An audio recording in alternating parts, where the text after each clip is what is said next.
Hi everyone, Sid here back again with another video. In this video, we're going to discuss about how you can fix CSS inline error expected selector but not found in Magento 2. So how I fix this problem? So every Magento folder having some defined default folder and structure, so you can check out from your Magento setup. So suppose you have Magento already set up, so what you can check, you need to check which is inside of the vendor Magento and theme front end folder. Yes, you can check this line of code, and also you need to copy these code inside of your which folder, app design front end and your vendor name and your themes, whatever you have. Suppose you have given your vendor name, and same inside the vendor name also you have theme, and also you have put at the web and css something. If you don't have web and css file, you need to create it.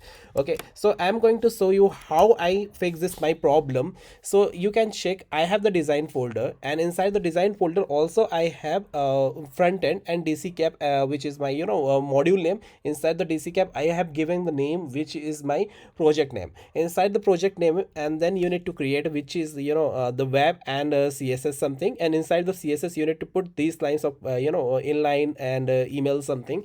Once you have done, what you need to do, you need to copy this line exactly the from the existing one, and you can copy here. And what you need to do, you need to remove two lines of code. Let me show you the code which is here, like a import source and theme list something. You can remove from these lines of code, and also you need to run these lines of code. Once you run this command, what you can check it, after running this command your problem will fix. And also if you have any problem related to this, you can contact me, and definitely I will try to fix your problem. And suppose you want to hosting, which you can host your website like any website like a WordPress and Magento and any PHP something. So you looking any good hosting plans, so you can select which is a domain register. And inside of domain register also you can check having the different kind of services they are providing. You can also buy some domain, any domain which is you're looking, and you can search directly. And also hosting plan like a basic